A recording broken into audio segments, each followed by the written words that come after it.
राहुरी कारखान्याचे सन्मान्य अध्यक्ष श्री सर्जेराव पाटील, तसेच मित्रसंघ संस्थेचे संचालक लोक,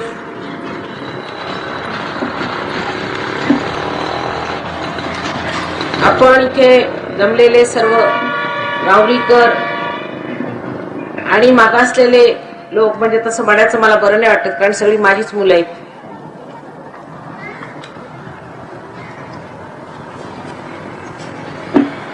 सगळ्यांना माझा नमस्कार.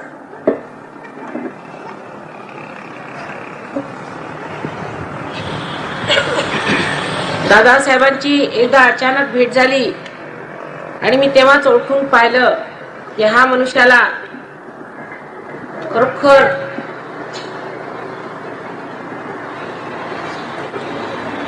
लोकांच्यासाठी कळवळा आहे. ज्याच्या हृदयामध्ये कळवळा नाही त्यांनी समाज नेते होऊ नये. ज्यांनी समाजकार्य केलं नाही त्यांनी राजकारणात येऊ नये. ज्यांनी समाजकार्य केलंय ते जर राजकारणात आले तर त्यांना कळवळा राहील लोकांसाठी. पण बहुतेक लोक समाजकार्यासाठी एवढ्यासाठी करतात की आपण मग राजकारणात येऊन पैसे कमवू. हे मला सगळं माहिती आहे. मी लहानपणापासून आपल्या देशाची स्थिती पाहिलेली आहे. तुम्हा सगळ्यांमध्ये कदाचित माझं वय सगळ्यात जास्त असेल.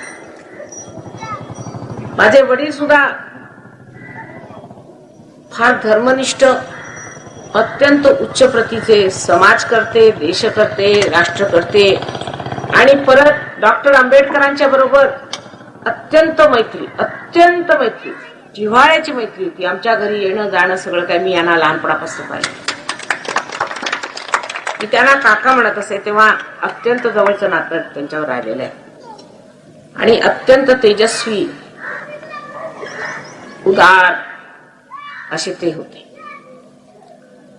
माझे वडील गांधीवादी होते आणि हे थोडस गांधींच्या विरोधात होते. तेव्हा त्यांचा वादही चालत असे, संघर्षाची जी गोष्ट म्हटली. पण आपापसात अत्यंत मैत्री, फार मैत्री. माझे वडील जेलमध्ये गेले की यायचे आमच्या घरी विचारायला कसं काय चाललंय, ठीक आहे की नाही वगैरे. अशा सर्व मोठ्या मोठ्या लोकांच्या बरोबर माझं लहानपण गेलेलं आहे. मी गांधी आश्रमातही वाढली आणि त्यांच्या संघर्षातूनच मी एक निष्कर्ष काढला. ज्योतिबा फुले झाले किंवा इतर जे काही समाजकर्ते झाले, आगरकर झाले, टिळक झाले, ह्या सर्वांच्या संघर्षामध्ये जी चीड होती ती गोष्ट खरी आहे. जातीयता ही आपल्या देशातली सर्वात भयंकर कीड आहे, म्हणजे कॅन्सरचा रोग आहे. आपण म्हणून ह्याला की ह्याच्यापेक्षा कोड आलेलं बरं, पण ती ही जातीयतेची कीड आपण काढली पाहिजे. आणि ही जातीयता यायला सुद्धा कारण पोट भरू लोकांचं. आता आपण विचार करा की जातीयता आली की तुम्ही जन्मापासूनच काय महाग झाले आणि जन्मापासूनच तुम्ही हे झाले. हे कसं शक्य आहे? जर तुम्ही असा विचार करा की ज्यांनी गीता लिहिली, कुणी लिहिली? व्यासाने लिहिली गीता. माझं विचारणं हे ज्यांनी जात बनवली त्यांना मी विचारते, व्यास कोण होते? एका कोळिणीचा पुत्र, त्याला बाप नाही, अनाथ, ते व्यास. त्यांनी गीता लिहिली, ती वाचून तुम्ही जातीवाद कसा वाढवता? काय जाती हा शब्द जो निघाला हा नंतर लोकांनी स्वतःच वर्चस्व स्थापन करण्यासाठी केला. आपल्या देशामध्ये अशा तऱ्हेची जात नव्हती, कर्मानुसार जात. 4 जाती मानल्या जात असत. पहिली जात जो ब्रह्माला शोधतो तो ब्राह्मण. वाल्मिकी कोण होता? परत एक कोळी. आज त्याचं रामायण डोक्यावर घेऊन बसतात आणि जातीयता करतात. म्हणजे मला समजत नाही ह्याचा मेळ कसा बसवायचा ते सांगा तुम्ही. तर हे काहीतरी स्वतःच वर्चस्व करण्यासाठी लोकांनी जन्मापासून जात काढली, पण कर्माप्रमाणे जात होती. पहिल्यांदा जात परमेश्वराने ज्या जाती घातल्या त्या आतल्या होत्या, बाहेरच्या नाही. आता समजा एक झाडाची जात, आंब्याची जात आहे, त्याला आंबा आला पाहिजे. जो मनुष्य ब्रह्मतत्वाला जाणून घेतो, ब्रह्मतत्वात लीन होतो, तोच ब्राह्मण आहे. असे किती ब्राह्मण असतील ते माझ्या समोर या. परवा मी असाच प्रश्न केला, येऊन माझ्या समोर असे करायला आले. म्हटलं हे काय होतंय, तुम्हाला मोठे ब्राह्मण बनता, हे असं कशाला, तुम्ही ब्रह्माला जाणलाय ना. माताजी तुम्ही शक्ती म्हणून आम्ही हलतोय, हे शेजारचे हलतात. म्हटलं जाऊन विचारा कोण आहे. त्यांनी जाऊन विचारपूस केली, कळलं की ते ठाण्याहून पागलखान्यात ठीक व्हायला आले. म्हटलं तुम्ही ते एकच, काय तुमच्यामध्ये जास्त. म्हणून स्वतःला काहीतरी शिष्ट समजून जर कोणी म्हणेल की मी ब्रह्मतत्वाला प्राप्त झालो आणि मी ब्राह्मण आहे, तर हे अशा सर्टिफिकेटने, सेल्फ सर्टिफिकेटने काय होणार. असे सर्व धर्मामध्ये झाले आणि आता सांगायचं म्हणजे की इव्हन शेड्यूल कास्ट मध्ये आमच्या ओळखीचे गृहस्थ होते, ते चांगले हे होते, जातीचे काय म्हणतात त्याला, म्हणजे मराठा समजा राजपूत, पण ते स्वतःला शेड्यूल कास्ट म्हणून आले. तर मी म्हटलं असं कसं, तुम्ही शेड्यूल कास्ट कसे झाले. म्हणे आता IAS मध्ये यायचं तर शेड्यूल कास्ट झालं म्हणजे आता दुसरी जात काढली आहे.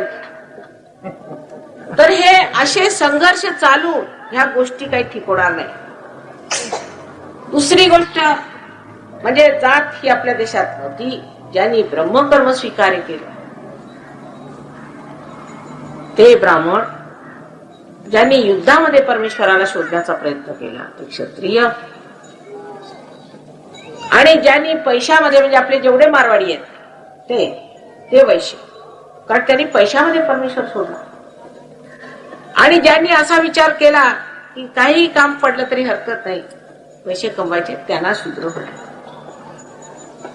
आणि अशा लोकांना उगीच, ज्या लोकांना आपल्याला जबरदस्ती करून काहीतरी वाईट म्हणायचं म्हणून त्यांचं नाव मार करून टाकलं, तसं करून टाकलं. जे शेती करतात ते सगळ्यात मोठं कार्य आहे. शेती उपार्जन करणं, शेतीचं कार्य करणं सर्वात उच्च आहे. पण जो IAS चा मनुष्य असला, कलेक्टर, तो उच्च मानला जातो आपल्या देशात. तो तर सरकारी नोकर आहे, त्याला तरी माहितीये का ती नोकराची जात आहे, त्याला आपण कलेक्टर म्हणून नमस्कार करतो. आणि जो शेतीचा मनुष्य, जो जमिनीत आपलं उपज करतो, जो उच्च कार्याला लागलेला आहे, तेव्हा ही सगळी डोक्याचीच करामात आहे, लोकांच्या डोक्याची करामात आहे. काहीतरी डोकं चालवून कसं लोकांच्या डोक्यामध्ये धोंडा घालायचा, हे आपल्या देशातल्या लोकांना फार चांगलं आहे. आणि ते अजून चालूच आहे, कुठेतरी चालूच असणार. आंबेडकरांच्या बद्दल मला अत्यंत आदर आहे. माझे वडील सुद्धा कॉन्स्टिट्युएंट असेंब्लीमध्ये मेंबर होते, त्यांनी कॉन्स्टिट्यूशन केलं. अल्लादी कृष्णस्वामी अय्यर ते आमच्या घरी येऊन बसत असत आणि वादविवाद व्हायचा. तेव्हा माझे वडील म्हणाले की असं करूया की जे लोक आपल्याला फार उच्च स्थितीचे म्हणतात, कारण माझे वडील साधू मनुष्य होते, त्यांना आपण साधू करू, म्हणजे त्यांच्यामध्ये लक्ष्मी तत्व जागृत होऊन ते सगळ्यांची मदत करतील. जसं आता सर्जेराव पाटीलांचं झालं, त्यांनी दिलं तेव्हा होईल. आंबेडकरांचं म्हणणं असं होतं की तुम्ही काय यांच्या गोष्टीत येऊ नका, हे लोक फार दुष्ट लबाड आहेत. जे मोठे मोठे ब्राह्मण वगैरे बनतात ते काही आपल्याला देणार नाही, यांचा लढाच केला असं त्यांचं म्हणणं. नंतर अल्लादी कृष्णस्वामी अय्यर हे जे त्याचे चेअरमन होते, आपल्याला माहिती आहे आपलं कॉन्स्टिट्यूशन बनवलं गेलं, त्याच्यात सगळ्यात विद्वान मनुष्य म्हणजे अल्लादी, अगदी पक्का संन्यासी. तुम्हाला सांग, 2 धोत्रावर राहणारा मनुष्य, त्याचं मी सगळं पाहिलेलं आहे म्हणून सांगते. अशी माणसं आम्ही पाहिली. तुमचं नशीब नाही चांगलं म्हणून आता हे दुसरेच बघतात, पण आमचं नशीब चांगलं. आम्ही अत्यंत त्यागी माणसं पाहिलेली. त्यांचा विषय जर सांगितलं तर तुम्हाला माताजी कुठल्या गोष्टी करतात. आणि त्यात हे जे अल्लादी होते ते तर ब्राह्मणांच्या मागे हात धुवून लागलेत. स्वतः ब्राह्मण यांच्या म्हणे सगळ्यांच्या शेंड्या कापत. तेव्हा त्यांच्यामध्ये जी जागृती होती आणि त्यांना जे वाटायची चीड, म्हणजे चीड सगळ्यांनाच वाटली. काय आगरकरांना वाटली नाही, काय टिळकांना वाटली नाही, काय गांधींना वाटली नाही, पण प्रत्येकाने आपल्या आपल्या तऱ्हेने सर्व गोष्टी मांडल्या. आता जे बुद्धाचं आहे ते बरोबर. बुद्धाने पहिल्यांदा सांगितलं की बुद्धम शरणम गच्छामि, म्हणजे नुसतं बोलायचं नसतं ते. आधी तुम्ही बुद्ध झाले का? बुद्ध म्हणजे काय? पाट्या लावून बुद्ध नाही हो, काय हो, नुसती आम्ही ख्रिश्चन म्हणून पाठी लावली आणि बुद्ध म्हणून पाठी लावली म्हणून आम्ही काय बुद्ध होत नाही. बुद्ध झालं पाहिजे. हे बुद्ध बसले तुमच्यासमोर. ज्यांनी ब्रह्माला जाणलं तो बुद्ध, ज्याला बोध झाला, ज्याला जाणीव झाली तो बुद्ध. ते कार्य आम्ही करतोय ना आता सहयोगाचं. आधी बुद्ध होऊन घ्या. दुसरं त्याने धम्मम शरणम गच्छामी, म्हणजे धर्म जागृत झाला पाहिजे. सांगितलं की दारू पिऊ नका की हमखास पिणार. हे मी बघते. लहानपणी सुद्धा आजीबाई होते मी, तेव्हापासून बघते. जे म्हटलं नाही करायचं तेच करायचं. ही मनुष्याची प्रवृत्ती आहे, बंडखोर. तेव्हा त्याच्यात जर धर्म जागृत केला तर आपोआप सगळं सुटतं. म्हणून धर्म जागृत करायचा. धम्मम शरणम गच्छामी. पण सगळ्यात शेवटलं संगम शरणम गच्छामी जे सांगितलेलं आहे बुद्धाचं, ते समजून घेतलं पाहिजे. बुद्ध झाल्याशिवाय तुम्ही संघात उतरू शकत नाही. संघ म्हणजे काय? याला आपण सामूहिक चेतना म्हणतो. ह्या संबंध शरीराच्या अंग प्रत्यंगामध्ये हे बोट किंवा हे बोट वेगळं आहे का? एकाच संघात बांधलेलं आहे. तसंच ह्या विराट पुरुषामध्ये आपण सगळे एक अंग प्रत्यंग आहोत. त्याच्यात फक्त जागृत व्हावं लागतं. जर तुम्ही जागृत झाला तर तुम्ही संघात आले. मग काय? मग कोणची जात नाही, कोणची पात तुमच्या हाताला काय बोटाला वेगळी जाते, नाकाला वेगळी जाते. आणि जर ह्या बोटाची आम्ही जर मदत केली तर काय आम्ही कोणाची सेवा केली? तर ते आतून झालं पाहिजे. आपण झाडावरतीच भांडत बसलोय तसं मला सगळं वाटायचं लहानपणापासून. ही सगळी मंडळी झाडावर बसून आपापसात भांडत आहेत, बोलत आहेत, विचार करत आहेत. आता ह्यांनी म्हटलं की काय विशेष होऊ शकला नाही. त्याला कारण असं की मुळात जाणं. प्रत्येक गोष्टीचं तत्व धरलं पाहिजे. आणि त्या तत्वामध्ये मुख्य तत्व हे आहे की तुमचा आत्मा हा सर्व विश्वात व्यापलेला आहे. ते विश्वव्यापी स्वरूप तुम्ही मिळवून घ्या. हे आमचा सरळ सहयोग. मग म्हणते कोण ब्राह्मण आणि कोण शूद्र? सगळे योगी जन झाल्यावरती, परमेश्वराच्या साम्राज्यात उतरल्यावरती जातीयता कुठून आणणार? हे सगळे माणसाने पसरवलेली घाण आहे. अहो, माणूस इथे तिथे घाण होणार. तुम्ही आत्ता जाऊन बघा एखाद्या जंगलात एक सुद्धा घाण दिसणार नाही. ते जसंच गाव यायला लागलं बाहेरूनच सुगंध येतो. ते माणसं आहेत. जानवर राहतात, साप राहतात, सर्व तऱ्हेचे राहतात. पण एवढी घाण दिसत नाही. ते गावात आलं की कळतं की हो गाव लागलं. ते माणसाला सवय, त्याला डोकं असं आहे जबरदस्त की कसं तरी जे काही चांगलं असेल त्याचं काहीतरी अनिष्ट करून टाकायचं. बुद्धांचं तरी काय भलं केलेलं आहे का? मी बघते बुद्ध मार्गी लोकांना तर मला आश्चर्य वाटतं, रे बापरे बुद्धाला काय करत. हे जैनांचे महावीर त्यांचा काय हाल करून ठेवले. ते समकालीन एकच गोष्ट करत होते, त्यांचे हाल करून ठेवले. ख्रिस्ताचे हाल करून ठेवले. आपल्या सर्व साधू संतांनी जे काही शिकवलं त्याचेही हाल करून ठेवले. आता जागृत तुम्हीच व्हा. सगळ्यांना बुद्ध करायचं कार्य मी काढलेलं आहे. खरा बुद्ध धर्म हा सहयोग आहे. कारण ह्याच्यात तुम्ही स्वतः बुद्ध होता. तुम्हाला बोध, तुमच्या बोटांमधनं बोध येतो आणि तुम्ही जाणता तुमचं काय चुकलेलं आहे, दुसऱ्यांचं काय चुकलेलं आहे, कसं स्वतःला नीट करून द्यायचं. आणि एकदा हा जर तुम्ही बुद्ध धर्म घेतला जो आतला तुमचा सर्वांचा आहे. सगळ्यांना कुंडलिनी आहे. कुंडलिनीला जातपात काही नाही आहे का? तुमच्या आत्म्याला काही जातपात आहे का? फक्त कुंडलिनी आत्म्याचा संबंध जोडून देणे हे एक कार्य आहे. ते झालं की लक्ष्मीचं तत्व सुद्धा जागृत होतं. आता मी म्हणेन मागासलेल्या लोकांना त्रास काय? त्यांच्या त्रासाचं सुद्धा एक तत्व आहे, ते जाणून घ्या. मी सांगते आई आहे म्हणून सांगितलंच पाहिजे. म्हणजे भूत आणि हे सगळे प्रेत विद्या, स्मशान विद्या हे धंदे करून आपण आपला सर्वनाश करून घेतलेला आहे. मागासलेल्या जातीने ते सगळं सोडलं पाहिजे. तो चेटक हे ते फार करतात. परवा मला एक भेटले होते मागासलेले. त्यांनी मला प्रश्न टाकला, माताजी मग जर परमेश्वर सगळीकडे एकसारखा आहे तर आम्ही अजून एवढे मागासलेले का? अहो, आधी परमेश्वराच्या साम्राज्यात, तुम्ही तर इंद्राबाईच्या साम्राज्यात बसले. हा प्रश्न त्यांना जाऊन विचार. पण जर मला विचाराल तर तुम्ही आधी परमेश्वराच्या साम्राज्यात येऊ, मग पहा कशी दरिद्रता राहते. कारण हे एकदा संकट सुटलं, हे जे चेटकाचा प्रकार जो चालतो आणि हे जे धंदे चालतात आणि त्यात आणखीन ब्राह्मणांची भर, म्हणजे हे सगळे उपटसुंब जाऊन तिथे तुमचं हे आम्ही भलं करतो, 4 अंगठ्या आम्हाला द्या आणि 2 रुपये आम्हाला द्या, हे असेच तिकडे ते पण आहे. हे सगळं जर तुम्ही सोडलं तर गरिबी अशी पळून जाणार. कारण हे जिथे असेल तिथे लक्ष्मी पळते बाहेर. बरं परत सांगते पुढची गोष्ट, कारण मी सर्व देशात फिरलेली पण आहे पुष्कळ. जातीयता निघून गेली तरी समता येणार हे लक्षात ठेवा. समता शब्द वेगळा. आता काय आहे की ज्या ठिकाणी जातीयता नाही परदेशात तिथे काय लोक सुखी आहेत, तिथे काय दुर्दशा आहे ते मला विचारा तुम्ही. इंग्लंडला तर नाही, पण नुसत्या त्या लंडन शहरामध्ये प्रत्येक आठवड्यात 2 मुलं आई वडील मारून टाकतात. आता बोला, जातीयता नाही तिथे. अहो जेव्हा दुसऱ्यांना नाही मारू शकत मार बनवून, तर आता आपल्याच मुलांना मारायला सुरुवात केली. म्हणजे काहीतरी बिघडलेलं आहे ना, डोकं काहीतरी बिघडलेलं आहे. कुणाला विश्वास नाही वाटायचा, पण हे तिथे तिथल्या म्हणजे स्टॅटिस्टिक्स मध्ये की त्या लंडन शहरामध्ये 2 मुलं आई वडील मारून टाकतात. मी आपल्या डोळ्यांनी बघितलं. एवढी एवढी लहान लहान मुलं जन्मलेली दुसऱ्या खोली झोपायची, पुत्र मांजरे आपल्या खोली झोपायची. पाहिलं का तुम्ही कुठे? ती मुलं तिकडे मरून गेली तरी चालेल. तुम्हाला विश्वास नाही वाटणार, इतके दुष्ट स्वभावाचे लोक आहेत. उठल्या सुटल्या बंदुकाने यांना गोळ्या जाड. अमेरिकेत हे सारखं चालतं. आणि चोऱ्या माऱ्या तर इतक्या की तुम्हाला आश्चर्य वाटेल. आता आम्ही रात्रीची फिरतो, कुणी अडवत नाही काय.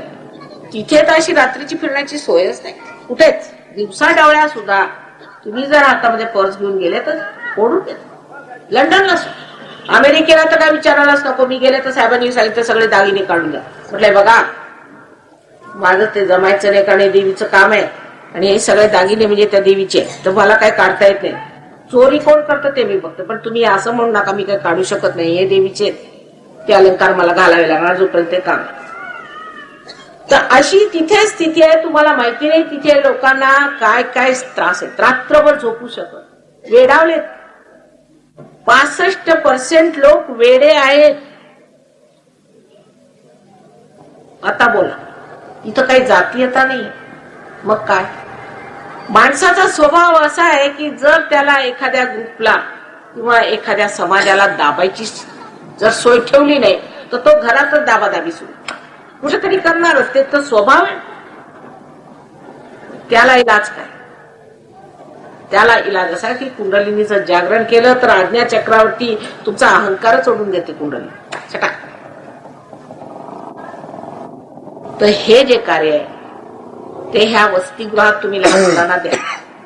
त्या लहान मुलांना पार करा. जसं पाटील साहेबांनी आपल्या शाळेमध्ये मुलांना पार करून घेतलं तसं तुम्ही पार करून. हा खरा आशीर्वाद. आता आपण जे म्हटलं की पैशाचं सोंग घेत आहे, कबूल आहे, पण पैशाचं चीज आपण करू शकतो. ते चीज करायला शिकतो. एक साधारण आपल्याला गोष्ट सांगतो की आमच्या संजोगामध्ये खेड्यातला मनुष्य, आता त्याला मागासलेला कसं म्हणायचं, माझा मुलगाच येतो. आता तुम्ही म्हणा मागासलेला, तर त्यांच्या जाती बनलेल्या तर तुम्ही काय करू. अशा जातीचा एक मनुष्य आमच्याकडे तसं पाटील येते. फार सभ्य मनुष्य आणि फार गरीब. बरं सहयोगात दान धर्माची प्रथा नाही, आम्ही प्रथा नाही ठेवली, पण एक अर्थाने दान होतच आहे. ते दान. तर तो मनुष्य आमच्याकडे आला तर मी म्हटलं काय करता पाटील, रोजची फुलाचा एक हार घेऊन येतात, कसं तरी हो. मी कुणा तरी म्हटलं बा ह्यांच्या कमीत कमी हाराचे तर पैसे द्या तुम्ही. असं तसं मला जर असं ते कसंच वाटलं की आता हाराचं कशाला माझ्यासाठी आणखी, इथे एवढे एवढे हार येतात ना, हे कशाला आपले पैसे घाल. तर तो मला म्हणाला माताजी माझा प्रश्न सुटला. कसा? नाही म्हणजे आता पैशाचा मला काय प्रश्न. असं का? काय झालं का? नाही आमची पडीक जमीन होती ना बाहेर, मी तिथं ध्यान करतो बसून सकाळचं, आणि संध्याकाळी थोडीशी शतपावली करतो तिथे. तर काय झालं का? अहो त्या जमिनीत काय गुण आला माहित नाही. एक शिंदी माझ्याकडे आला, असं म्हणाला की या जमिनीची थोडीशी माती घेऊन गेली. ते पुण्यवान जमीन झाली ना. तर आमच्या विटा दगडासारख्या निघाल्या. तर तो तराजून तोडून घेत. हे लक्ष्मी तत्व जागृत झालं. आता तुम्हाला आश्चर्य वाटेल की त्या मुलाचा मुलगा, त्या माणसाचा मुलगा जे स्कूल ऑफ आर्ट मध्ये, म्हणजे जिथे फार श्रीमंताचे, माझी मुलगी तिथे शिकली, हजारो जिथे रुपये लागतात तिथे फर्स्ट क्लास फर्स्ट आल्यामुळे स्कॉलरशिप मिळून आता शिकत. हे लक्ष्मी तत्व आधी जागृत करून घेतलं.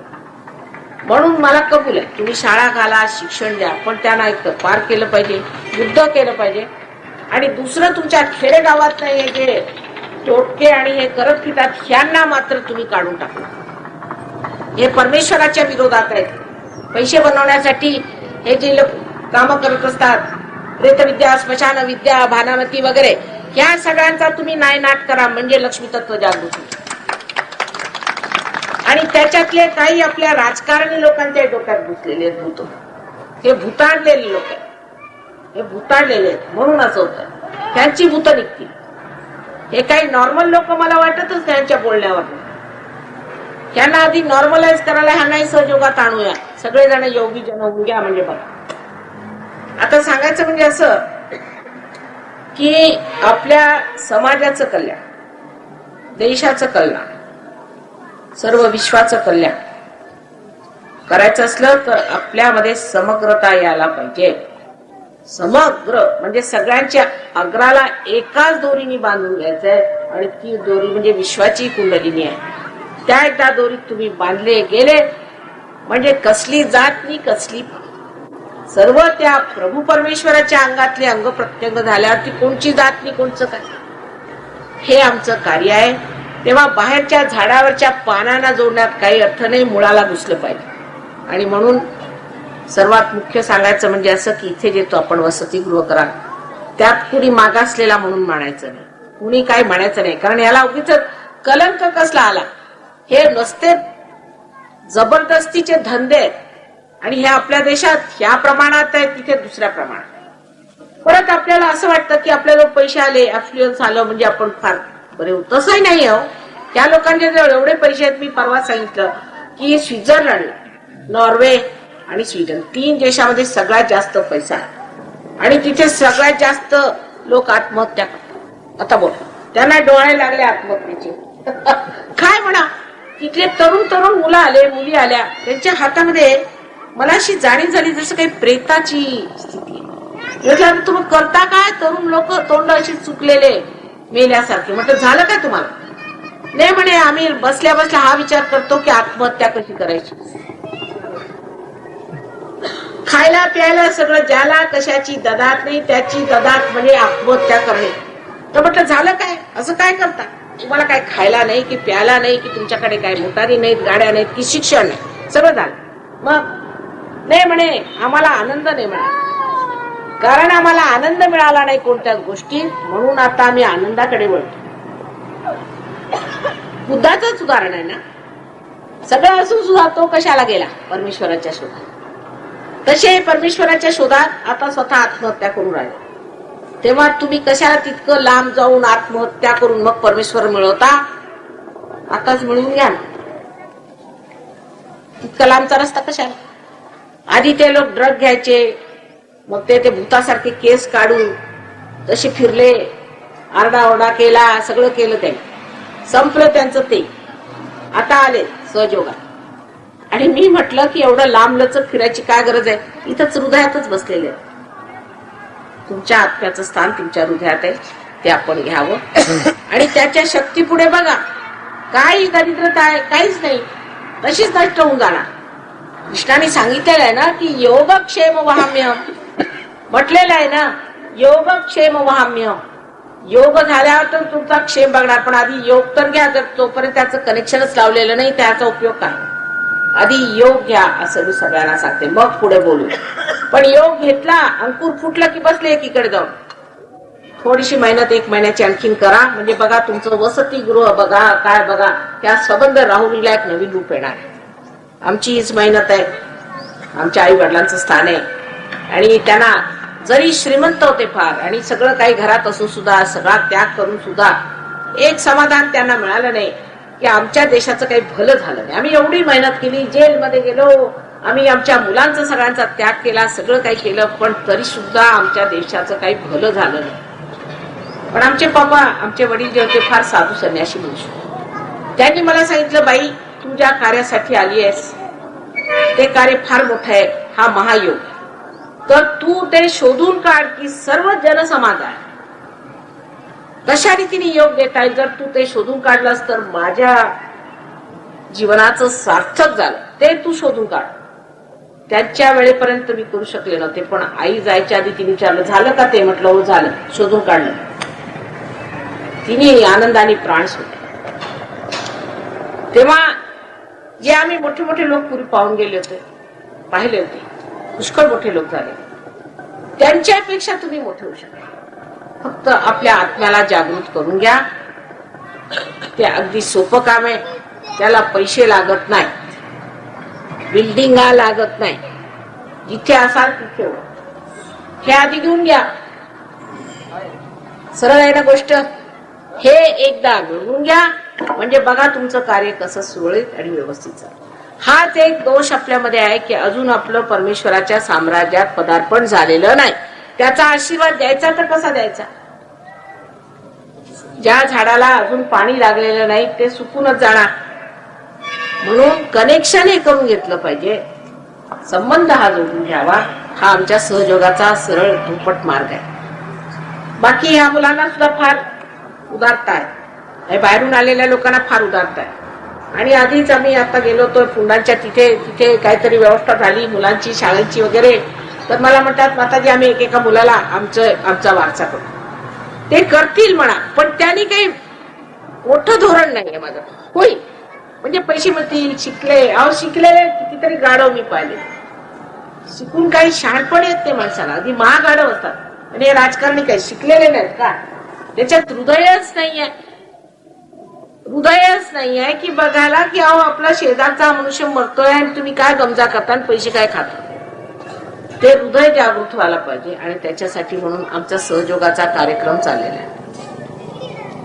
आम्ही जे काही होईल ते संबंध सगळ्यांच्यासाठी करतोय आणि ते करणार आहोत. जे काही आपल्याला त्रास असतील काय असतील नुसतं सांगायची उशीर. पुष्कळांचे इलाज होतात, नुसतं ऐकून सुद्धा होऊ शकतात.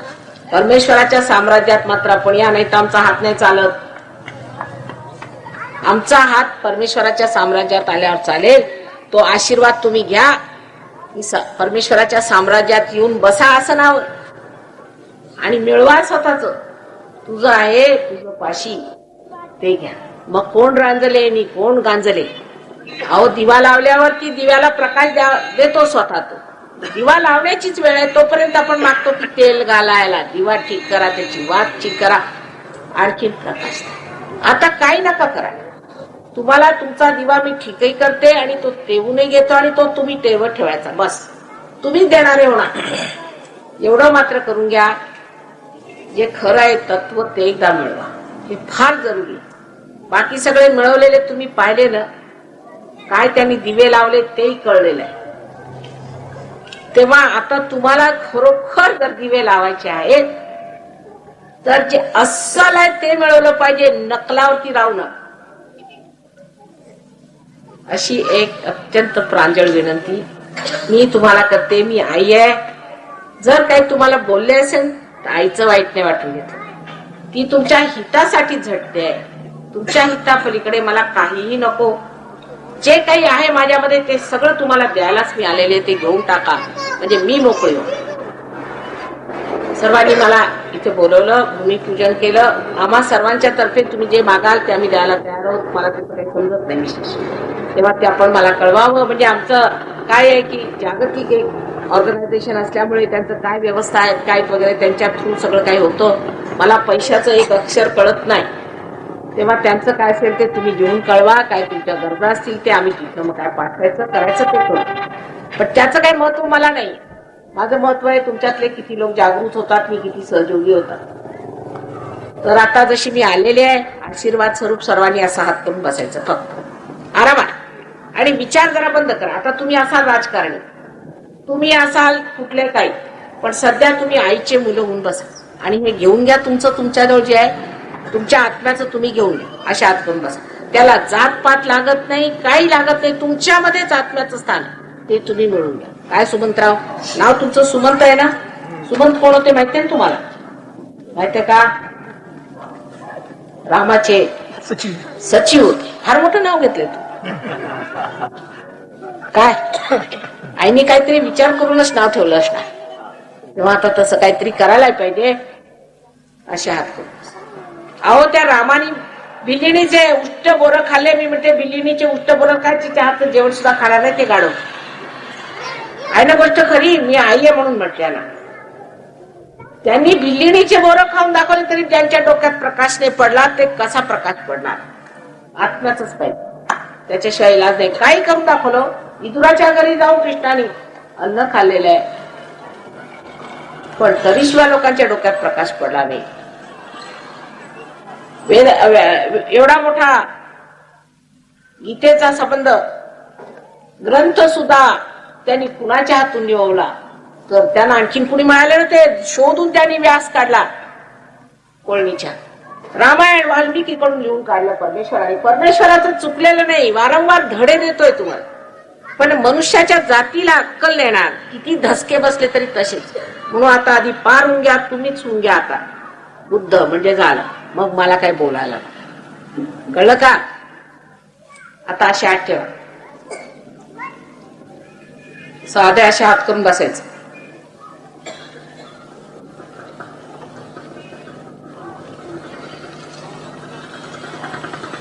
आता डोक्यावरती बघा तुमच्या गार येते का? ह्या हाताने बघा डोक्यातलं गार निघालं पाहिजे. टोप्या काढून बसा. आईकडे कोणी टोप्या घालून बसत नाही. काढा टोप्या सगळं. टोप्या कशाला आईला? हा, आईकडे आपण कसे येतो बरं? बघा वर येते का डोक्यावर गार? गार गार आलं पाहिजे डोक्यात ना. ज्या भूमीवर बसला ती भूमी केवढी पुण्यभूमी आहे ते कळेल तुम्हाला. हा, येते का?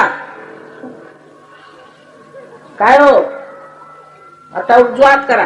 गरमी फार आहे, सगळ्याचीच गरमी चढते, मग आजार होतात. गरमी फार आहे डोक्यात. हात उजवा माझ्याकडे करून सगळ्यांना क्षमा करा. आता आधी सगळ्या राजकारण्यांना क्षमा करा.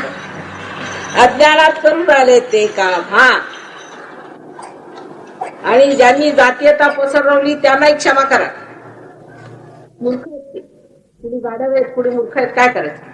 सगळ्यांना क्षमा करायची आपण समजदारीने. आता बघा येते का डोक्यावर? काय सुमंतराव बघा, गार आलं पाहिजे. हा, क्षमा करा. क्षमा, डोळे मिटून क्षमा करायची. क्षमा करता येते लोकांना आणि म्हणतात की माताजी क्षमा कशी करायची? अहो, पण जर तुम्ही क्षमा नाही केली तर तुम्ही स्वतःला त्रास करून घेता, दुसऱ्याला करत नाही. हा, क्षमा करा. मी क्षमा केली म्हणा. मनाने म्हणायचं, पूर्ण मनाने. बघा येते का? तुमच्या डोक्यातनं निघालं पाहिजे.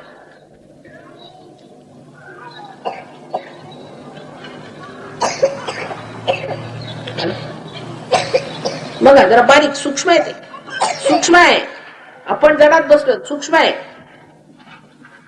आलं का? येते बघा, सूक्ष्म आहे. हे तुमचं स्वतःच आहे, हे स्वतःच आहे. बघा गार येते का?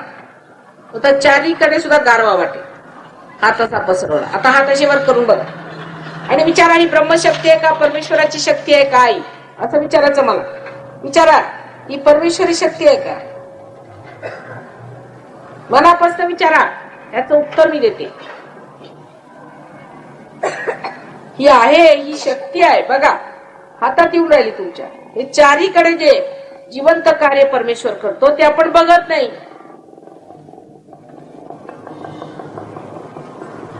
लागला हाताला गार?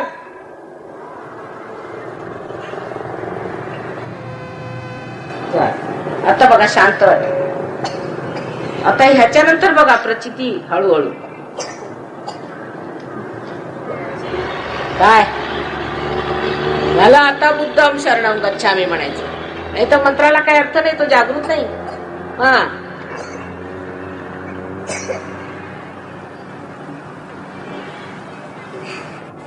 आता हे जितक्यांची नावं घेतले सगळे साक्षात्कारी होते, सगळे साक्षात्कारी. पण त्यावेळेला ही गोष्ट करण्याची सोय नव्हती. येत आहे का? आता गार येत. काय आलं? छान वाटतं, शांत. तर आता मी सगळ्यांचा निरोप घेते आणि परमेश्वरी कृपेने सगळं तुमचं कार्य सुव्यवस्थित होईल. मुलांचे मला पत्ते पाठवा, फोटो पाठवा. या लोकांची इच्छा आहे की इथल्या मुलांना अडॉप्ट करायचं, मग ते त्यांची व्यवस्था बघतील, प्रेम देतील त्यांना, अशा रीतीने हे लोक करतील. आणि आपण त्यांचे फुलाचे पत्ते त्याचे फोटो वगैरे पाठवून द्यावे, त्यांनाही पार करावं, त्यांची प्रकृती बरी राहील, सर्व रीतीने ठीक होणार. तर आपण बोलवलं त्याबद्दल अत्यंत आपली मी आभारी आणि सर्व सहयोगांच्या तर्फे मी सगळ्यांचे आभार मानते.